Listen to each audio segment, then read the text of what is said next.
एनालिसे Michel. यह नाम सुनते ही डर लगता है। यह नाम एक ऐसी कहानी को याद दिलाता है जो आपके रोंगे खड़े कर देगी। यह सिर्फ एक हॉरर कहानी नहीं है, यह एक ऐसी कहानी है जो आपके दिल को छू लेगी और आपको सोचने पर मजबूर कर देगी। यह एक सच्ची घटना है, एक दर्दनाक घटना, एक ऐसी घटना जो आज भी लोगों के ज़हन में जिंदा है। एक जवान लड़की जिसको किसी बुरी ताकत ने पकड़ लिया था। उसकी जिंदगी एक अजीब और भयानक मोड़ पर आ गई थी। यह कहानी है एक ऐसी जिंदगी की जिसको अंधेरे ने निगल लिया, एक ऐसा मामला जो आज भी दुनिया को हैरान और डराता है, एक ऐसी कहानी जो आपको सोचने पर मजबूर कर देगी। एनालिसे की यह घटना हमें विश्वास, साइंस और बुरे के असली स्वरूप के बारे में सोचने पर मजबूर करती है। क्या सच में ऐसा हो सकता है? क्या सच में उसमें कोई बुरी आत्मा घुस गई थी, जैसा कि चर्च का मानना था? या फिर यह सिर्फ एक मानसिक बीमारी थी? या फिर वो किसी बीमारी की शिकार थी जिसको समझा नहीं गया? ये सवाल आज भी लोगों के दिमाग में घूमते हैं। एनालिसे की कहानी हमें अनहोने से रूबरू करवाती है। ये कहानी हमें सोचने पर मजबूर करती है कि क्या सच में ऐसा हो सकता है। हम एक ऐसे अंधेरे से लड़ते हैं जो हमारे समझ से बाहर है। तैयार हो जाइए, ये सफ़र आपको डर और हैरानी के नए पहलू से रूबरू करेगा। हम एनालिसे मिशेल की भयानक और दिल को छू लेने वाली कहानी में जाने वाले हैं। यह कहानी आपको हिलाकर रख देगी, के साथ भी हो सकता है। यह सोचकर ही लोगों की रोंगे खड़े हो जाते हैं। परछाइयां गहराती हैं।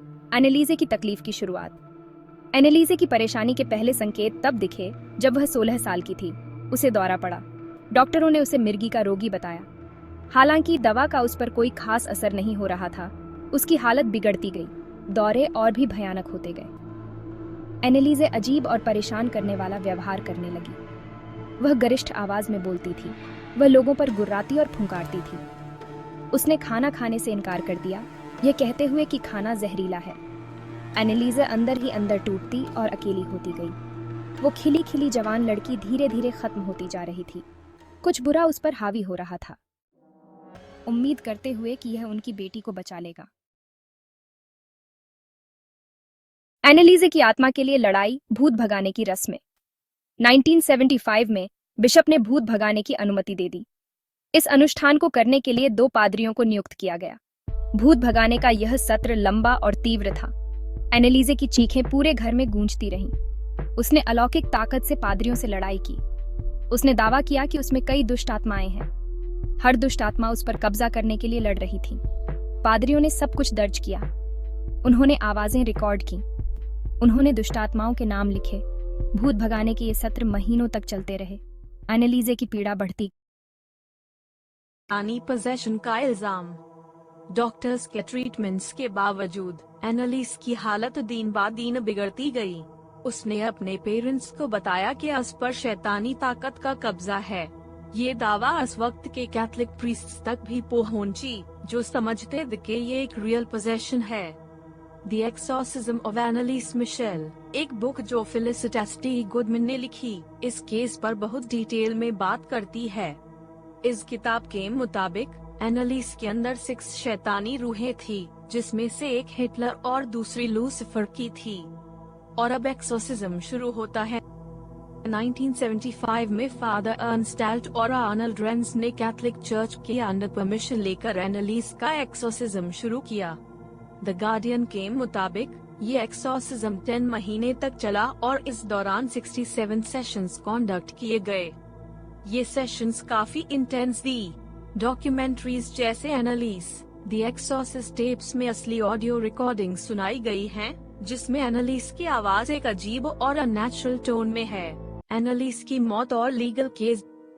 1 जुलाई 1976 को एनालिसे मिशेल सिर्फ 23 साल की उम्र में गुजर गई। पोस्टमार्टम के मुताबिक उसका वजन सिर्फ 30 किलोग्राम था और उसके फिजिकल इंजरीज ने ये सवाल उठाया कि क्या ये डेथ मेडिकल नेग्लिजेंस का नतीजा थी। द न्यूयॉर्क टाइम्स ने रिपोर्ट किया कि एनालिसे के पेरेंट्स और दोनों प्रीस्ट्स पर मैनस्लॉटर का केस चलाया गया। 1978 में उन्हें मुजरम करार दिया गया और उन्हें सिर्फ 6 महीने की सजा मिली। मीडिया, फिल्म्स और कंस्पिरेसी थ्योरीज। एनालिसे की कहानी पर कई मूवीज और ड्रामास बनाए गए हैं।